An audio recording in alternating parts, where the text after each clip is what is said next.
વડોદરાના જમીન વિવાદમાં ગુજરાત હાઈકોર્ટે અત્યંત કડક વલણ અપનાવતા સાંસદ યુસુફ પઠાણને આડે હાથ લીધો હતો। કેસની સુનાવણી દરમિયાન કોર્ટે ટકોર કરતા કહ્યું હતું કે તમે અભણ નથી તો પછી કાયદેસરની ફાળવણી વિના જમીન પર કબજો કેવી રીતે શકાય।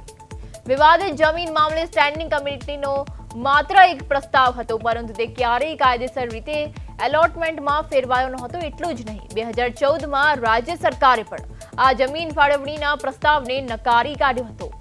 આટલું હોવા છતાં જમીન પર કમ્પાઉન્ડ વોલ અને શેડ બનાવી કબજો રાખવામાં આવતા વીએમસી દ્વારા નોટિસ આપવામાં આવી હતી, જેનો મામલો હવે હાઈકોર્ટ સુધી પહોંચ્યો છે।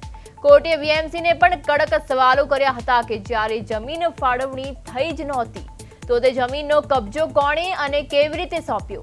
કોર્ટે સ્પષ્ટ શબ્દોમાં જણાવી દીધું છે કે બજારના માર્કેટ રેટ મુજબ ભાડું ચૂકવવું પડશે અને જો જમીન ખાલી કરવામાં નહીં આવે તો કોર્ટ ઓથોરિટી પોતે પોઝેશન લેશે।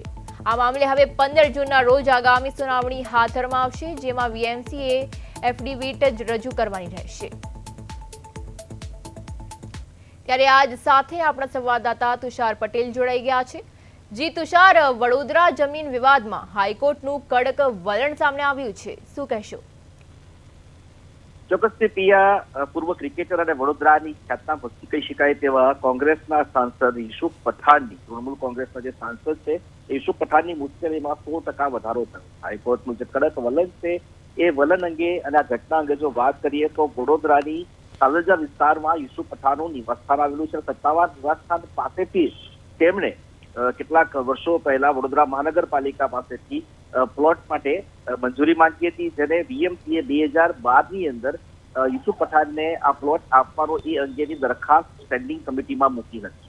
જમીન વિવાદના કેસની જો વાત કરીએ તો તેને જમીન મેળવવા માટે જે અરજી 2012માં કરી હતી તેને સ્ટેન્ડિંગ કમિટીએ રિઝોલ્યુશન પાસ કરાવીને માર્કેટ કિંમતે જમીન આપવાનો પ્રસ્તાવ કરી દેવામાં આવ્યો હતો, પરંતુ 2024માં જ્યારે ફરીથી આ વિષય પર ચર્ચા થઈ ત્યારે વડોદરા મહાનગરપાલિકાના સત્તાધીશો દ્વારા યુસુફ પઠાણની જમીન રિઝોલ્યુશનની જે અરજી હતી તેને કાઢી મૂકી હતી અને તેને લઈને વર્ષ 2024માં જ ગુજરાત હાઈકોર્ટમાં યુસુફ પઠાણે તેમના વકીલ દ્વારા અરજી કરી હતી, જેનું સિંગલ બેચ ચુકાદો આપ્યો હતો। જે ચુકાદા મુજબ અરજદાર પાસે પ્લોટનો કબજો હોય, એટલે કે યુસુફ પઠાણ પાસે પ્લોટનો કબજો હોય અને કાયદેસરનો આદેશ વડોદરા મહાનગરપાલિકાએ ન આપ્યો હોય, ન તો જમીનની ફાળવણી કરી હોય, તો તેના ઉપર બાઉન્ડ્રી બનાવીને પ્લોટની ઉપર કાચું બાંધકામ ન કરી શકાય।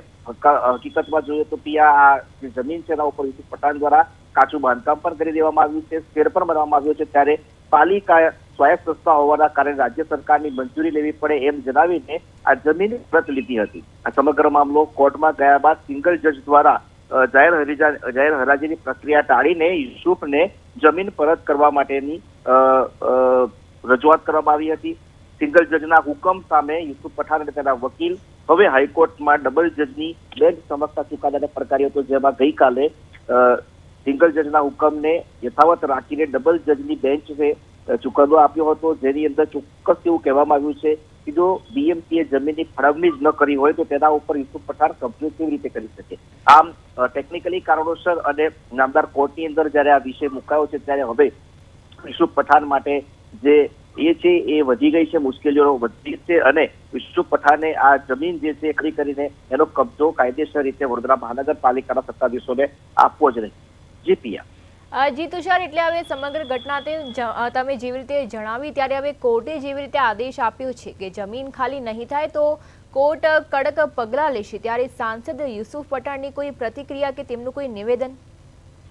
પ્રદેશ 24 તરફથી આપણે યુસુફ પઠાણની પ્રતિક્રિયા લેવાનો પ્રયાસ કર્યો હતો, પરંતુ હાલ યુસુફ પઠાણ દિલ્હી હોવાને કારણે તેમની સાથે ટેલિફોનિક વાત પણ થઈ નથી શકી, પરંતુ તેમના મિત્ર વર્તુળમાંથી જે માહિતી મળી છે માહિતી મુજબ યુસુફ પઠાણે 3 માર્ચ 2012માં આ પ્લોટ લેવા માટે અરજી કરી હતી અને મનપાની જે વેલ્યુએશન કમિટી છે એ કમિટીને જમીનનો જે ભાવ છે વર્તમાન બજારના ભાવ પ્રમાણે કિંમત ચૂકવવાની પણ વાત કરી હતી, પરંતુ જે અંગત સૂત્રોમાંથી જે માહિતી મળી છે એમાં જ્યારે યુસુફ પઠાણને જમીનની ફાળવણી ક્રિયા કરવામાં આવી હતી તે વખતે તેઓ ક્રિકેટર અને વડોદરાના એક સેલિબ્રિટી હતા, પરંતુ 2024માં તૃણમૂલ કોંગ્રેસ એટલે કે મમતા બેનર્જીની પાર્ટીમાંથી બંગાળમાંથી જ્યારે એ ચૂંટણી લડ્યા અને ત્યાં જીતીને ત્યાંના સાંસદ થયા છે, ત્યારબાદ જ આ ક્યાંક ને ક્યાંક રાજકીય પેતરાના ભાગરૂપે કાવતરું રચવામાં આવ્યું હોય એવું તેના સૂત્રોમાંથી માહિતી મળી છે. ગુજરાત સરકારની મંજૂરી ક્યારેય મનપાને લેવાની હોતી નથી, એક તરફ એવું તેમના જવાબદાર લોકો પર કહી રહ્યા છે. આ બધી બાબતો વચ્ચે હાલ તો યુસુફ પઠાણનું સાંસદ બનવું અને તે પણ તૃણમૂલ કોંગ્રેસ કે જે મમતા બેનર્જીનો પક્ષ છે